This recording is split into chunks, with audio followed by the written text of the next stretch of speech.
Chapter 6, Part 2 of the Construction Business and Law Manual for Nevada. Income Statement. The income statement shown here in Figure 6.2 summarizes the profit-making activities of the business over a specific period. The income statement might also be called the profit and loss statement, or the statement of income and expense. Basic format of the income statement will show sales revenue or income, sales of products and services to customers, expenses, costs of products sold to customers, wages, benefits, occupancy costs, administrative costs, income tax, and net profit or income. Final profit after all expenses are deducted from sales revenue.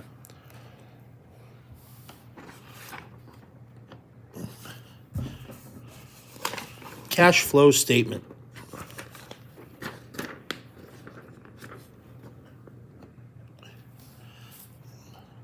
The cash flow statement, also known as the statement of cash flows, summarizes a firm's sources and uses of cash over a specific accounting period. It also explains the change in cash flow from one period to the next. For financial reporting in the cash flow statement, cash flows are divided into three basic categories. 1, cash flow from the profit-making activities for the period. 2, cash inflows and outflows from investing activities for the period. 3, cash inflows and outflows from the financing activities for the period. Financial ratios. Financial ratios are tools based on information from income statements and balance sheets used to gauge a company's relative performance. Like financial statements, they gauge profitability, liquidity, and risk. Financial ratios allow fair comparison between small and large companies by measuring performance in ratio or percentage terms rather than raw numbers. These ratios can be used to compare a company's performance to its industry peers and to set reasonable performance and financial goals. Some of the financial ratios will briefly be mentioned here. More details and values which are considered reasonable for a well-run business can be obtained from business and financial books located at bookstores, libraries, and even over the internet. The importance of these ratios cannot be overemphasized since they are used in almost all aspects of business finance to quickly judge the merits of providing loans to a company, accepting bids from a company, or providing bonding. Good financial ratios provide a measure of confidence to a lender in the ability to recover funds provided to the company. Liquidity ratios. 1. Current ratio. To measure a company's short-term solvency or liquidity, the higher the ratio, the better a company's position and the more capable it is of meeting its current obligations. Some experts consider a current ratio greater than 1.5 to 1 to be reasonable and provide a cushion for slow periods. Less than this ratio could result in cash flow problems or the unavailable financial resources to acquire new work. Current assets / current liabilities equal current ratio. 2. Quick ratio acid test. This ratio is the same as current ratio except that the inventory is not considered as an available asset. It is a more restrictive measure of short-term liquidity than the current ratio. This ratio will almost always be less than 1.0 to 1.0, 1 to 1, with a ratio of 0.5 being minimal. A 1-to-1 ratio is considered by many experts to be acceptable, and the higher the ratio, the better. Current assets minus inventory divided by current liabilities equals quick ratio. Gross margin ratio. To calculate gross margin ratio, it is necessary to first calculate the gross margin or gross profit. Gross margin is profit from sales revenue before deducting the other variable expenses involved in making the sales, such as selling expenses, office expenses, administrative expenses, general expenses, interest, and tax expenses. It can be expressed as sales revenue minus cost of goods sold equals gross margin. Now that the gross margin is known, the gross margin ratio can be obtained. The ratio describes the profit a company enjoys on the goods and services it sells after direct costs have been subtracted. Direct costs are expenses companies incur buying, producing, and selling their products and services. Here's an example of the gross margin divided by net sales equals gross margin ratio, figure 6-3, using gross margin to obtain gross margin ratio. A company has sales revenue of $16,700, and the cost to produce the product amounts to $10,000. To calculate the gross margin, $16,700 minus $10,000 equals $6,700. The gross margin ratio, or profit margin, is $6,700 by $16,700 equals 40%. Operating margin. Operating margin is used to tell how well the company is managing the indirect costs such as overhead. If the company's gross margins are rising while its operating margins are falling, the company is having difficulty controlling indirect costs. Operating income divided by net sales equals operating profit margin. Net margin. The net margin is a term used to describe how profitable a company is. Net income divided by net sales equals net margin. Return on investment. ROI ratios measure a company's profitability in a different way, relative to investments and or assets. The two most common ways to measure ROI are return on equity, ROE, and return on assets, ROA. Net income divided by shareholders' equity equals return on equity. Net income divided by total assets equals return on assets. Debt ratio. There are two ways to measure risk: debt ratio and debt to equity ratio. Total liabilities divided by total assets equals debt ratio. Total liabilities divided by shareholders' equity equals debt to equity ratio. Inventory turnover. The speed at which a company can move its inventory indicates how well managed its assets are. Rising inventory turnover is a sign of a healthy company. Cost of goods sold divided by inventory equals inventory turnover. Days Sales Outstanding, DSO. This indicates how quickly customers are paying their bills. A rising DSO ratio, which means a slowdown in repayments, signals possible problems with the company's cash flow. Accounts receivable divided by net sales divided by 365 equals days sales outstanding. Working capital. Lenders such as banks frequently use this to determine the company's ability to pay its debts or to determine the amount of cash that can be used in a short term. Current assets minus current liabilities equals working capital.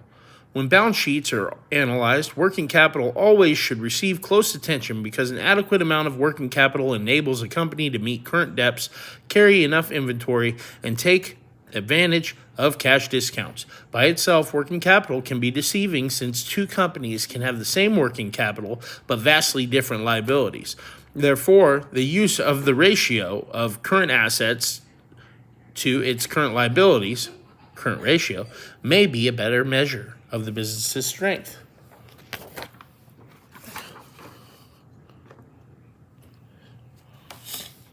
In many cases, a loan can be used to provide the business with additional working capital. The working capital can then be used for many purposes, including payroll, equipment, expansion of the business, etc. Leasing equipment instead of purchasing it is one way to free up cash and increase the working capital of the business. Bank loans. The bank where the company does business can be a prime source of business loans. The bank will base a large percentage of its decision upon the company's cash flow and current net worth. A small part of the decision will be based upon such items as credit history and continued business success.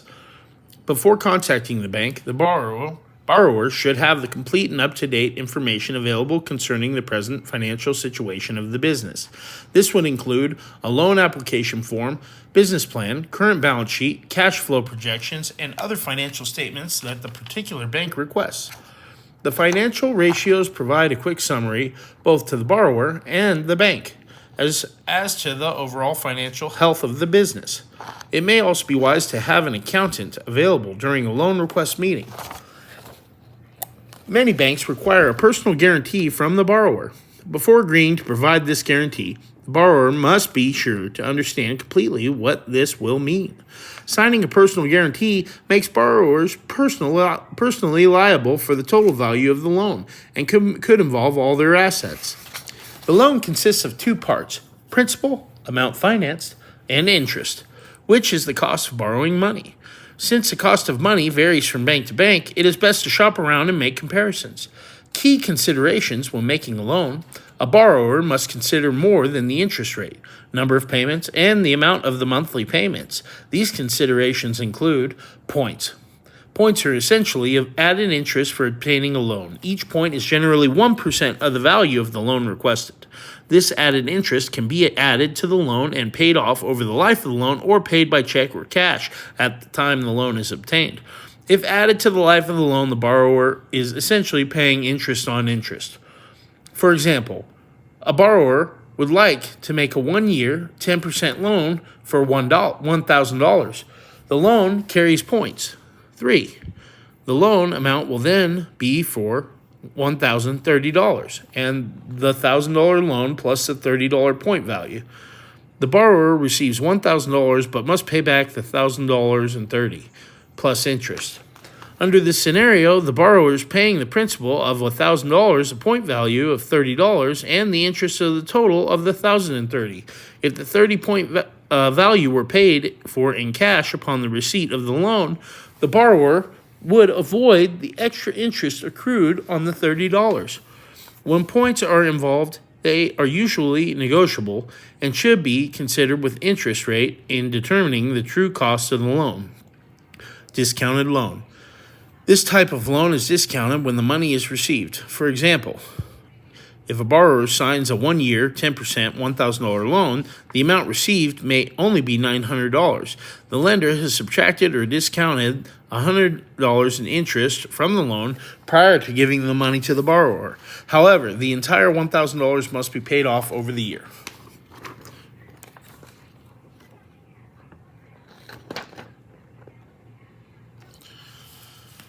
The difference: simple versus compound interest. The difference between simple and compound interest can best be illustrated by the following examples. 1. Simple interest. Assume a loan carries simple interest. A 3-year, $1,000 loan with an interest rate of 8% would cost an extra $80 the first year, $80 the second year, and $80 the third year when the loan would be paid off. The total interest would have been 3 times $80 or $240. The total amount of the loan would be $1,000 plus $240 or $1,240 back to the lender. In reality, financial institutions charge interest that is compounded rather than simple interest. Compound interest: now assume the same loan carries a compound interest rate.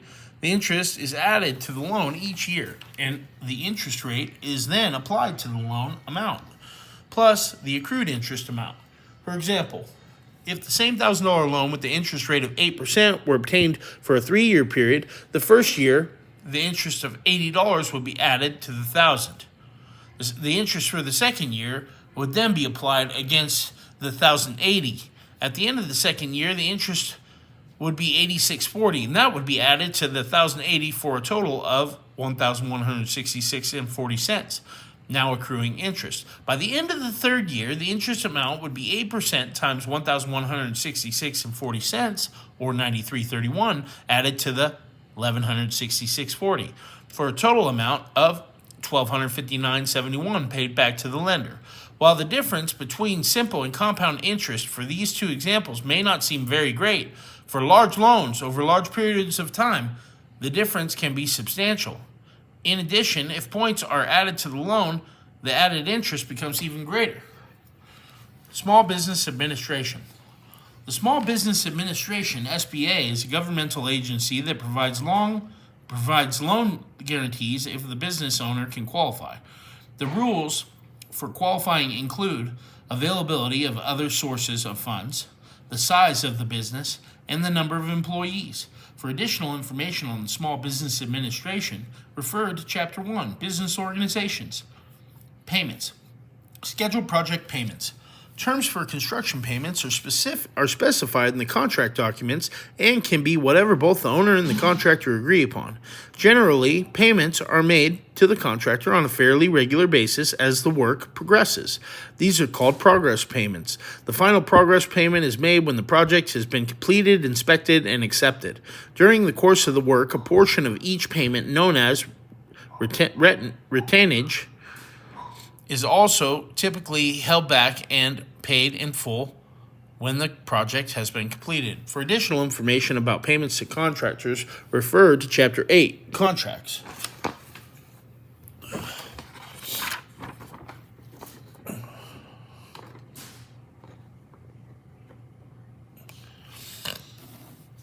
Payment terms for purchases. If business finances allow, the contractor should take advantage of cash discounts offered by vendors and suppliers because they can add up to a large savings over a period of time. The most common payment term seen on an invoice is net 30. This means that the bill is to be paid in full within 30 days from the date of the invoice. The date of an invoice is also usually the date a vendor will ship materials. Discounted payment terms are used to encourage the prompt payment of a bill. The business sending the invoice decides what the amount of the cash discount will be. For example, a 210 net 30 discount means that 2% of the invoice can be deducted when the bill is paid, provided that it is paid within 10 days from the invoice date. If the payment will be made beyond 10 days, the full amount of the invoice is then due within 30 days from the date of invoice. The contractor should be advised by the accountant about the best way to submit invoice payments based on the company's financial status. Typically, the contractor should take advantage of discounts provided it does not reduce cash or working capital below the needed amount. Owner's draw. If the business is structured as a sole proprietorship, the owner will be paid directly through an owner's draw and report this on the Schedule C of the individual tax return. If the business is organized another type of flow-through entity, such as a partnership, LLC, or S corporation, all profits will flow through from the business to its owners and are taxed once on the owner's tax returns, similar to a proprietorship. From the owner's standpoint, the term salary really applies only to C corporations, standard corporations. In a C corporation, the business profits after all expenses are deducted, including owner's salaries, are taxed at the corporate level according to the corporate tax rates. The remainder can be retained by the corporation, with some limitations, or paid out as dividends to the shareholders. A key factor is the difference between the corporate and personal tax rate. If the corporate or corporation's tax bracket is lower than the personal tax bracket, the tax benefit gained from the company's deduction of an owner's salary will be less than the tax the owner personally must pay on it as income. If the company is not making a profit, there is no tax benefit at all. Conversely, if the corporate bracket is higher than what the personal tax rate will be for a certain year, then the owner might consider an increase in compensation. Lease versus purchase considerations. Equipment leasing is an option that may be attractive to cash-starved businesses or may simply be used as a way to obtain equipment for short-term use. Equipment leases enable a business to make use of many types of equipment. Ultimately, leasing equipment will likely prove more costly than buying the equipment, but if cash flow considerations are an important issue, then leasing is an attractive alternative. The structure of the lease document will affect how worthwhile the lease will be for the company. The benefits of leasing include providing an immediate tax-deductible expense for the business. Leasing also provides a way for the business owner to obtain equipment without the delay of waiting for loan approval required for purchase. There is less paperwork and less demanding credit requirements for leased items. And with leased equipment, there's no risk of equipment becoming obsolete or sitting idle for long periods between jobs. Following are important items to consider before signing a lease for equipment. Lease terms. Maintenance costs, upfront payments, monthly payments, return rights, technological advancement, early termination, and option to purchase. Depreciation. Depreciation covers many business assets, including construction equipment, office equipment, and real property, including manufactured housing. These assets are continually declining in value because they become outdated or worn out. The loss of value can be expensed to each year's operation benefiting from its use. The allocation of the cost of an asset over its useful life is called depreciation and is a legitimate tax deduction. Since most construction equipment does not lose all of its value in 1 year, the Internal Revenue Service, IRS, has created depreciation schedules that spread the cost of depreciation over the number of years of the life of the equipment, which differs according to the type of equipment. For example, automobiles and light-duty trucks have a 3-year schedule. Most other construction equipment has a 5-year schedule. In the case of real property, such as contractor's office and warehouse, the purchase price can be recovered through depreciation over a period of time. This can be as much as 20 to 30 years. This compares to office furniture, which has a depreciation life of up to 12 years. While the contractor may wish to depreciate the entire purchase price of an item within the year of purchase, the IRS rules must be followed. The Internal Revenue Service has approved the Modified Accelerated Cost Recovery System, MACRS, which dictates the depreciation periods allowed for recovery of equipment costs. This is called the recovery period. The contractor can choose one of two methods to schedule this depreciation: the accelerated depreciation procedure or straight line depreciation. Both of these are part of the MACRS. The contractor's choice should be based on which method provides the best tax advantage. This is another area that should be discussed with an accountant or tax specialist who prepares the business tax returns. Since the depreciation laws are subject to change, up-to-date information can be found by accessing the IRS website and searching for MACRs at http://www.irs.gov.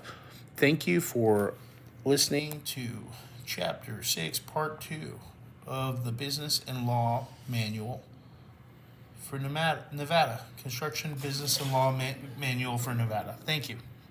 Check out Chapter 7.